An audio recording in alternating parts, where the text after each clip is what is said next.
हरिपुर नामक एक छोटे से गांव में रामू नाम का एक चरवाहा रहता था। उसके पास ढेर सारी गायें थी। वो हर दिन अपनी गायों को चराने के लिए जंगल में लेके जाता। रामू के दो छोटी जुड़वा पुत्री थी। वो दोनों बिल्कुल हमशक्लें थी। उसके माता पिता और गाय के अलावा कोई भी उन्हें पहचान नहीं पाते थे कि कौन रिंकी है और कौन पिंकी है। सुमित्रा की दो पुत्रियां थी। वो इसीलिए ईर्ष्या करती थी और वो रामू के साथ हमेशा लड़ती रहती थी। ईश्वर ने हमें दो पुत्रियां दी, इसके अलावा तो पुत्र ही दिए होते तो ठीक रहता। मुझे पुत्रियां बिल्कुल पसंद नहीं है। आप ही संभालो अपनी पुत्रियों को।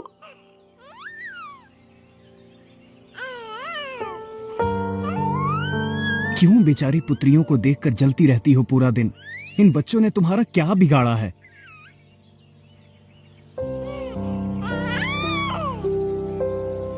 अरे मेरी उम्मीद पर पानी फेरा है।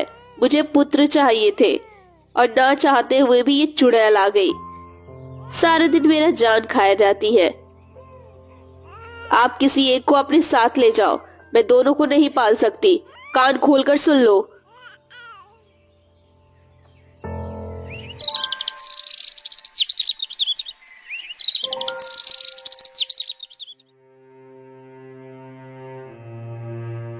सुबह एक दिन रामू की पत्नी को उसके बीमार माँ के हाल पूछने उसके माँ के घर जाना था। ए जी सुनते हो? मैं कल सुबह रिंकी को अपने साथ लेकर जाती हूँ। मैं एक हफ्ते में वापस आ जाऊंगी।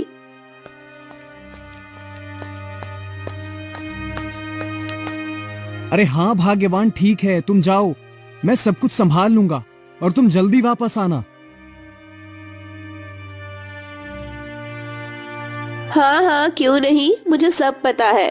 आप तो यही चाहते हैं ना कि दूर चली जाऊं और तुम्हें छुटकारा मिल जाए।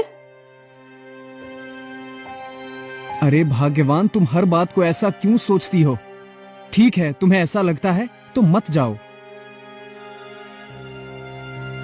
हाँ क्यों नहीं, तुम तो यही सोचते हो कि मैं सारा दिन तुम्हारा और तुम्हारी पुत्रियों के पीछे लगी रहूं। पर मैं जा रही हूँ। अरे ठीक है भाग्यवान, अपना और रिंकी का ख्याल रखना।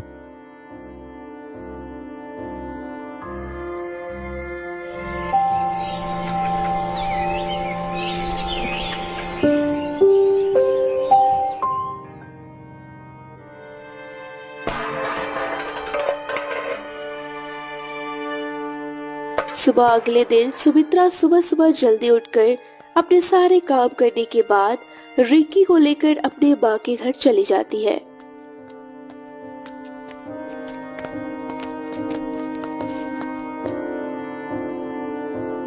चलो जल्दी जल्दी सारे काम करके पिंकी को तैयार कर देता हूँ।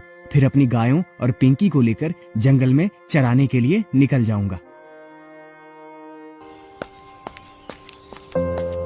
जंगल में पहुंचने के बाद रामू पिंकी को लेकर एक बरगद के पेड़ के नीचे बैठ जाता है और अपनी गायों को चरने के लिए छोड़ देता है।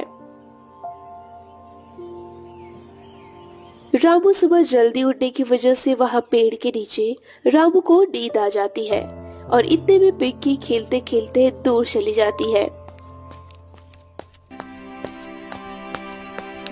और गाय ने देखा तो रामू नींद मार रहा है और पिंकी खेलते खेलते ज्यादा दूर जा रही थी। अरे देखो बहनों, चलो जल्दी हम सब पिंकी के पास जाते हैं, नहीं तो वो घने जंगल में उसे कोई हानि पहुंचा सकता है।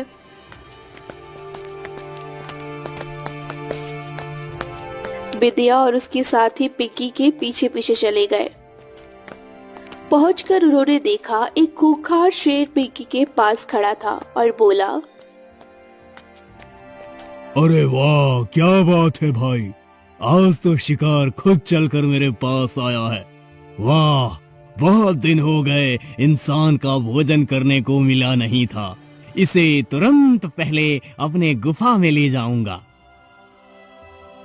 वो जैसे ही पिंकी को लेने के लिए आगे बढ़ा, विद्या और गायों ने उस पर हमला कर दिया और उसे मारकर भगा दिया। अरे आज तो बच गया, लेकिन कल नहीं बच पाएगा मुझसे।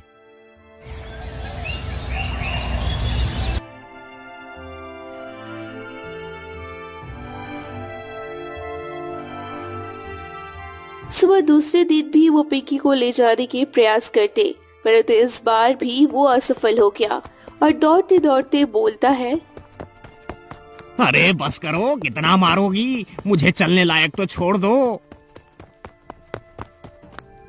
अरे रुको तो, अभी और मजा चखाते हैं। कहाँ भागते हो, रुको तो सही।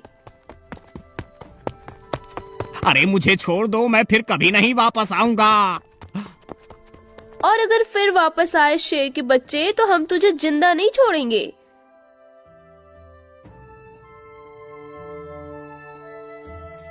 शेर दुम दबा के वहां से भाग गया।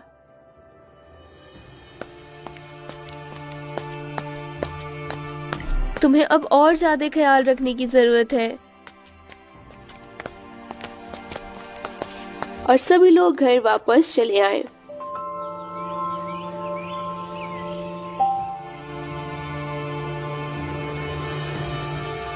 सुबह अगले दिन फिर से रामू पिंकी को लेकर गायों को चराने के लिए गया।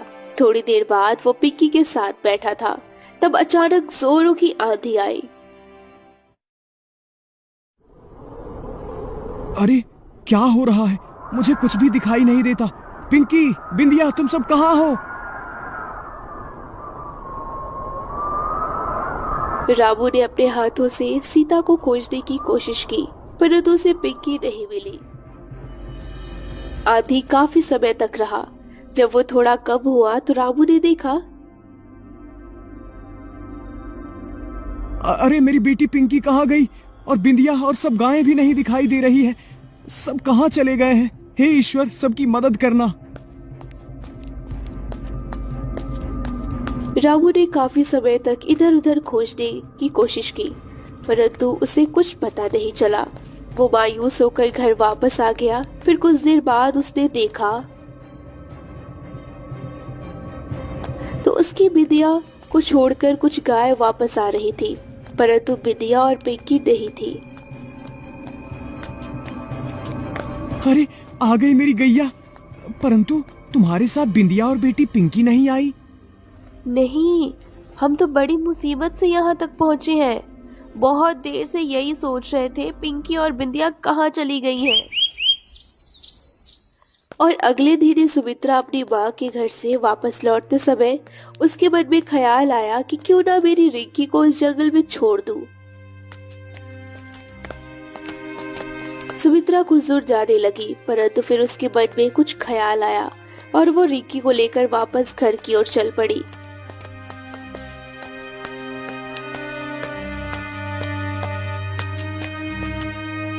घर जाने के बाद उसने देखा तो रामू उदास होकर बैठा था। उसने पूछा, अरे क्या हुआ जी, आप कुछ बोलते क्यों नहीं और इतना रोते क्यों हो? बताओ क्या हुआ?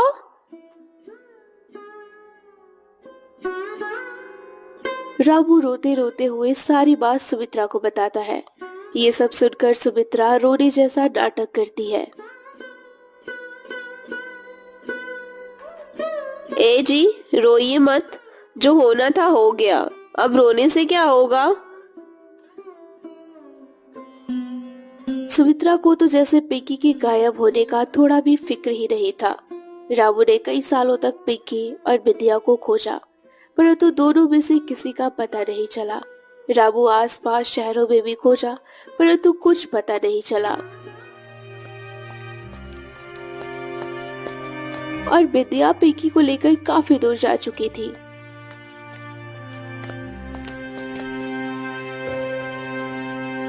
हे भगवान, क्या करूं? कुछ समझ नहीं आ रहा है। घर वापस कैसे जाऊं? जाने का रास्ता भी नहीं पता। कहाँ जाऊं? और ये छोटी पिंकी को मैं कैसे संभालूंगी? बिंदिया बहुत मायूस हो गई थी कि वो एक सही जगह पर पिंकी को लेकर गई और उसके पास वही रहने लगी। कुछ ही दूरी पर एक बड़ा राज्य था। उसका राजा सूर्य सिंह बहुत नेक और दयालु राजा थे। परंतु उनकी कोई औलाद नहीं थी। उनकी पत्नी चंद्रलेखा को लोगों की बातें सुन सुनकर परेशान हो गई थी।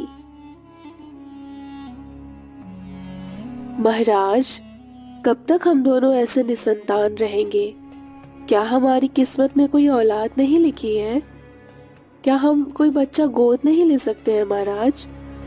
आप आज ही कोई बच्चे को गोद लेने के बारे में सोचिए, ताकि हम लोगों के तानों से हमेशा के लिए मुक्त हो जाएं। हाँ, तुम ठीक कहती हो रानी चंद्रलेखा।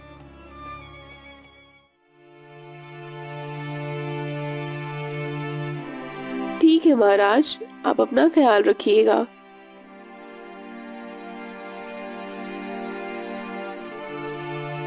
आप चिंता मत करिए रानी, मैं जल्द वापस लौटूंगा।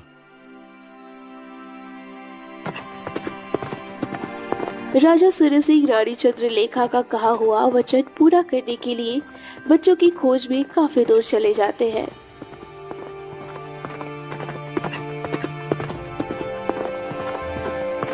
राजा सूर्य सिंह ने सुना कि एक सुनसान और खतरनाक जंगल में एक बच्चे की रोने की आवाज आ रही थी।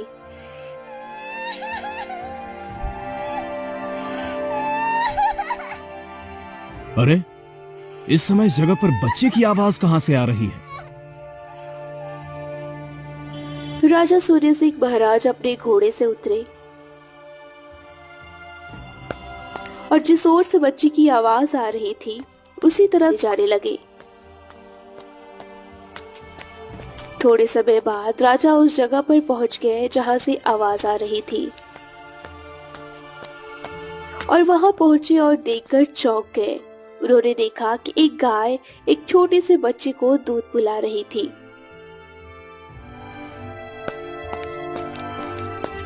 राजा उनके पास गए और कहने लगे,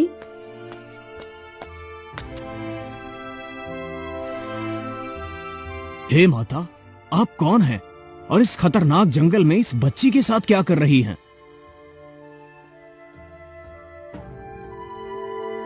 राजा सूर्य सिंह की बातें सुनकर विद्या को लगा कि ये कोई सही आदमी दिख रहा है।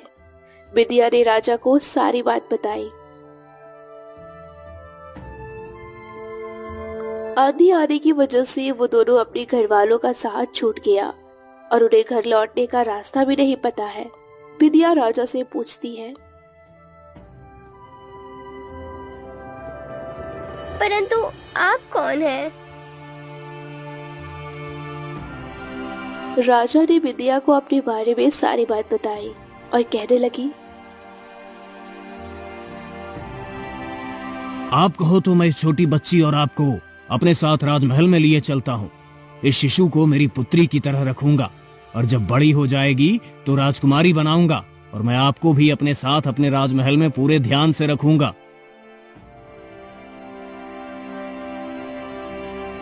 ये सब सुनकर विद्या बहुत ज्यादा खुश हो जाती है और उसकी आंखों से आंसू निकल आते हैं। तभी कहने लगती है,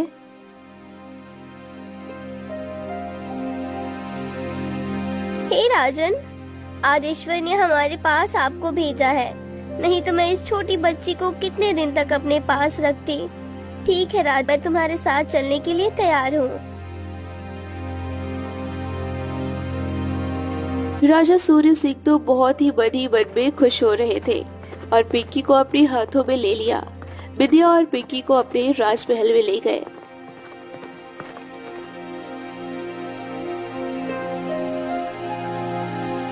चंद्रलेखा खड़ी होकर राजा की राह देख रही थी। जब वो राजमहल के पास पहुंचने लगे तो रानी चंद्रलेखा वहां दौड़ कर आ गई।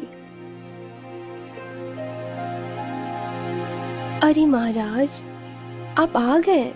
मैं कब से आपके आने की राह देख रही थी और आपके साथ ये बच्ची और गाय आपको कहां से मिल गए?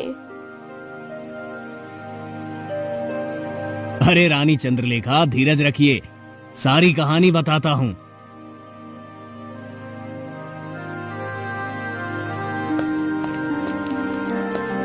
राजा ने अपने सैनिकों को बुलाया और विद्या गाय को महल में रहने का और खाने पीने की व्यवस्था करने का आदेश दिया। सैनिकों, ये गाय माता आज से हमारे परिवार का हिस्सा है और उनका अच्छे से ध्यान रखा जाए। राजा पिंकी को लेकर रानी चंद्रलेखा के साथ अपने कमरे में चले गए और बोले, रानी चंद्रलेखा, ये लो, पिंकी के रूप में आज हम दोनों को एक पुत्री मिल गई। भगवान ने हमारी प्रार्थना सुन ली और इसे हमारी पुत्री के रूप में भेज दिया।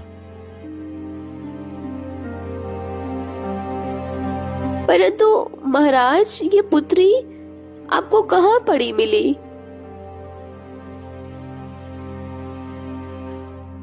राजा ने रानी चंद्रलेखा को बताया कैसे उस भयानक जंगल में उन्हें वो बच्ची और गाय मां मिली।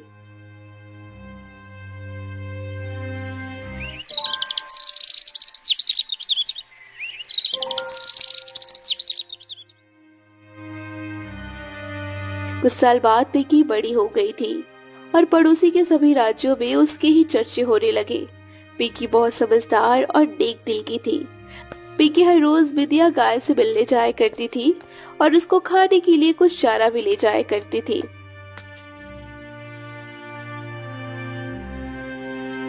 अरे भाई, राजकुमारी पिंकी कितनी दयालु है। वो अपने माता पिता के साथ पूरे प्रजा के बारे में सोचती है।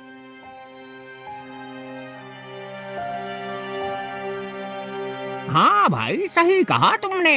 राजकुमारी पिंकी गांव में भ्रमण करने जाती है और सबका हाल चाल पूछती है। अगर किसी को कोई दिक्कत है तो वो मदद भी करती है। माँ, ये लो, आज मैं आपके लिए हरे हरे घास लेकर आई हूँ। बेटी पिंकी, तुम मेरा कितना ख्याल रखती हो। भगवान तुम्हें हमेशा सुखी रखे। ऐसा बोलकर विद्या सोचने लगी, हे भगवान, पता नहीं रामू और सुमित्रा का पिंकी बिना क्या हाल हुआ होगा। पिंकी भी इतनी बड़ी हो गई होगी। ईश्वर जाने पुत्री पिंकी अपने असली माता पिता और बहन को कब मिल पाएगी या फिर नहीं भी मिल पाएगी। अच्छा ठीक है विंध्या माँ, मैं चलती हूँ। गांव में भ्रमण करने जाना है। पिंकी बेटी, आज मेरा घूमने का बहुत मन कर रहा है, तो मुझे भी अपने साथ ले चलो बेटी।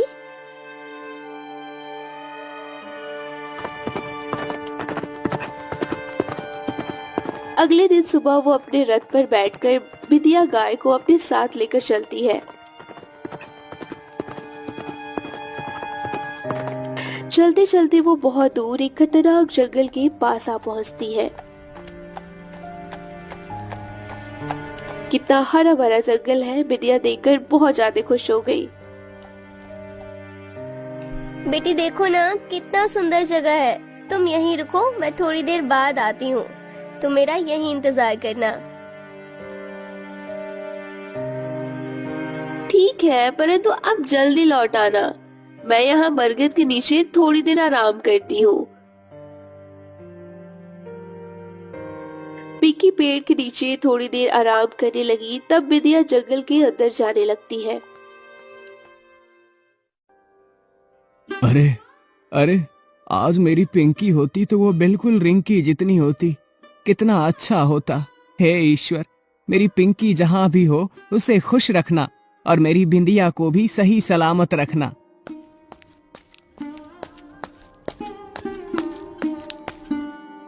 क्या बात है पिताजी, आप कुछ मायूस दिख रहे हैं। कभी कभी मुझे लगता है कि आप मुझसे कुछ छुपा रहे हैं। बताइए ना पिताजी, क्या बात है। अरे नहीं बेटी, ऐसी कोई बात नहीं है। बस वो हमारी बिंदिया गाय जो थी वो याद आ रही थी तो सोच में पड़ गया था। रामू हमेशा विद्या की बात करके रिंकी की बातों को टाल देता। रामू ने रिंकी को कभी नहीं बताया कि उसकी एक हमशक्ल बहन भी थी।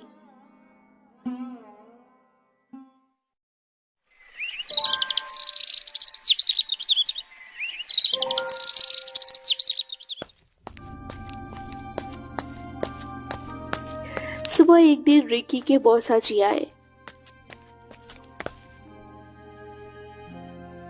और रिकी की माँ को कहने लगे,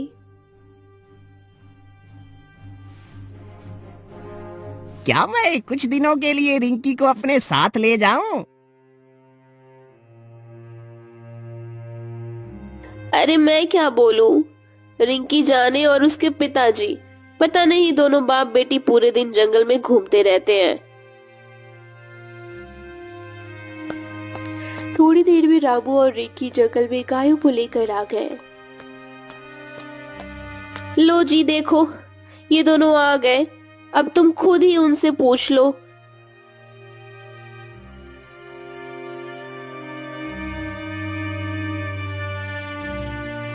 क्या मैं कुछ दिनों के लिए रिंकी को अपने साथ ले जाऊं? अरे नहीं भाई साहब, मैं रिंकी को नहीं भेज सकता। पिताजी, मुझे मौसा के घर जाने दीजिए ना, मैं जल्द घर लौट आऊंगी। ठीक है भाई साहब, हम कुछ ही दिनों में रिंकी को आपके पास सही सलामत पहुंचा देंगे, आपको घबराने की जरूरत नहीं है। ठीक है, जाओ बेटी, परंतु अपना ध्यान रखना और अकेले कहीं नहीं जाना।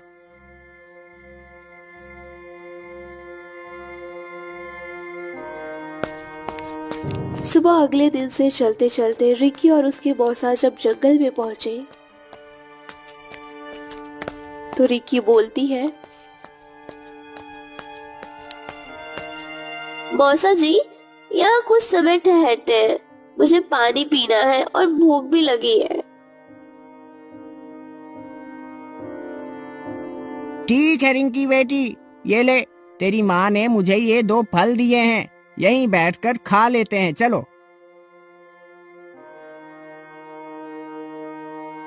दोनों वहां बैठकर फल खाने लगे। तब अचानक उन्हें कुछ अजीब सी आवाज सुनाई दी।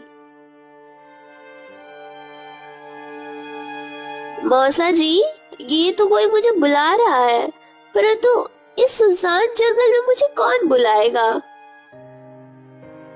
तब विद्या गाय भूल कर वहां आ पहुंची और कहने लगी,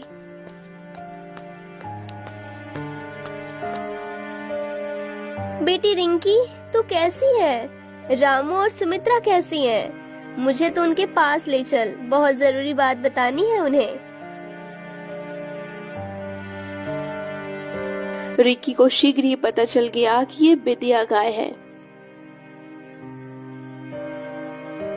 अरे आप बिंदिया गाय हो ना? पिताजी हमेशा आपकी बातें करते रहते हैं, आपको देखकर वो बहुत ज्यादा खुश होंगे। चलो मैं आपको उनके पास ले जाती हूँ।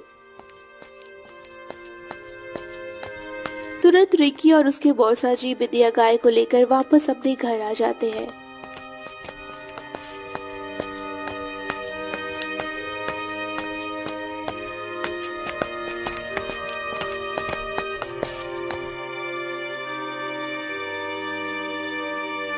घर वापस आते देख रामू कहने लगा,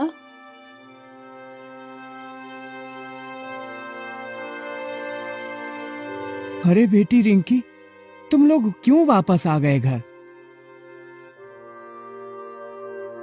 पिताजी देखिए किसे लाई हूँ। विद्या ने रामू को सारी बात बता दी और उसने कहा, पिंकी अभी जिंदा है और वो राजकुमारी बन चुकी है। क्या तुम सच कह रही हो बिंदिया? मेरी बेटी पिंकी राजकुमारी बन गई है क्या? ये सच है? अरे हमें, और क्या हम पिंकी से मिल सकते हैं? हाँ ठीक है, आप सभी को मिलवा देती हूँ। अरे सुना सुमित्रा, हमारी पुत्री पिंकी अभी भी जीवित है। अरे बेटी रिंकी, तुम्हारी बहन अभी जिंदा है। देखो सुमित्रा, तुम हर रोज अपनी पुत्रियों से जलती थी, आज देखो वो राजकुमारी बन गई है। ए जी, आप सही कह रहे थे, मेरी सोच गलत थी। हमें पुत्र और पुत्रियों में अंतर नहीं करना चाहिए। पुत्री रिंकी मुझे माफ कर दे, मैंने तेरे साथ भी बहुत बुरा किया है। क्या पिताजी, सच में मेरी हमशक्ल बहन है? तभी आप मुझसे नहीं बताते थे और दिन भर उदास रहा करते थे। पिताजी, मुझे भी बहन से मिलना है। अरे हाँ बेटी, हम सब एक साथ चलेंगे अपनी पुत्री पिंकी से मिलने। चलो बिंदिया, हमें हमारी बेटी पिंकी के पास ले चलो। और वहाँ पिंकी काफी समय तक बिंदिया माँ की राह देखकर उसे इधर उधर खोजने लगती है। अरे ये बिंदिया माँ कहाँ चली गई? शाम होने को आई, लगता है वो वापस राजमहल चली गई होगी। जाकर पता लगाती हूँ।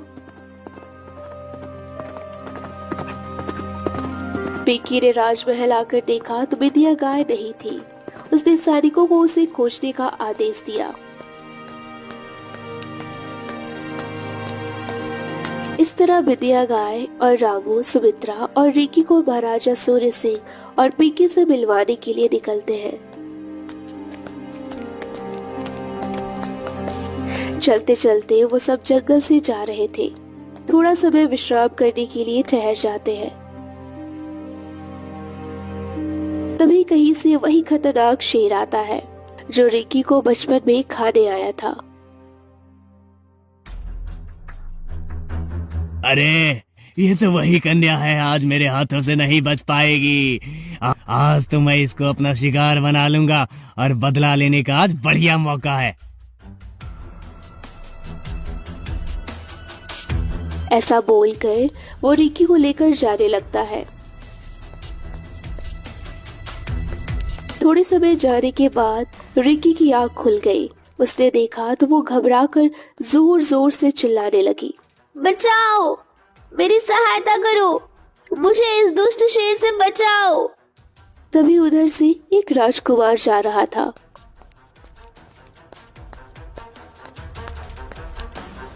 अरे ये तो राजकुमारी पिंकी है, परंतु राजकुमारी ऐसे साधारण कपड़ों में यहाँ क्या कर रही है? अरे ओ दुष्ट शेर, छोड़ दे, नहीं तो मैं तुझे जिंदा नहीं छोड़ूंगा। अरे ओ मूर्ख इंसान, मुझे क्या मारेगा? अच्छा होगा तू यहाँ से चले जा, वरना जान से हाथ धो बैठेगा।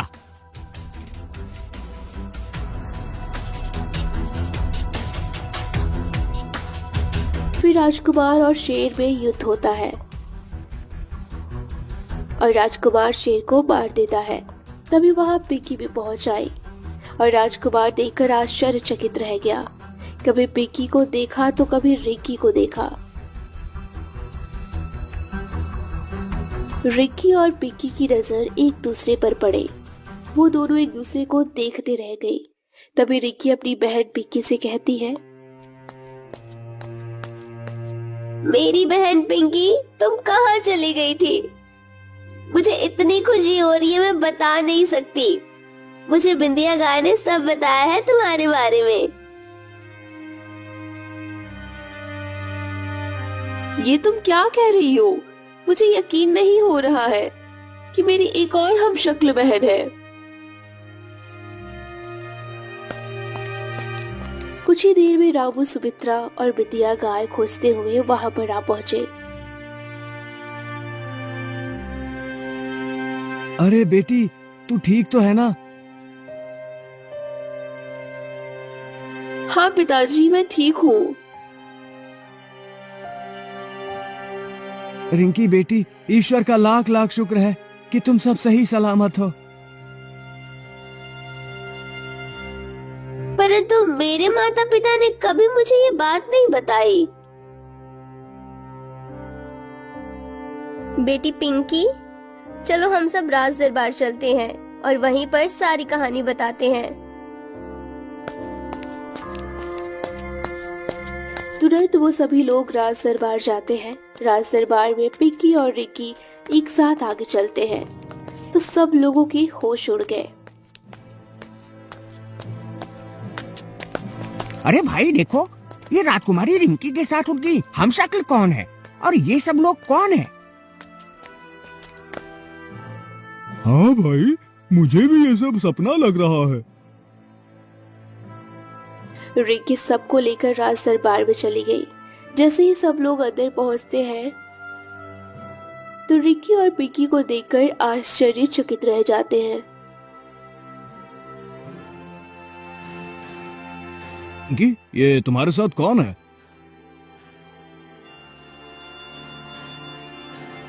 पिताजी, ये रिंकी की हमशक्ल बहन पिंकी है और ये उनके माता पिता है। राजा और रानी पहले तो ये सोचकर दुखी हो जाते हैं कि कहीं वो रिंकी को खो ना दे, परंतु बाद में राजा उनके स्वागत के लिए जाते हैं और रामू को गले लगा लेते हैं।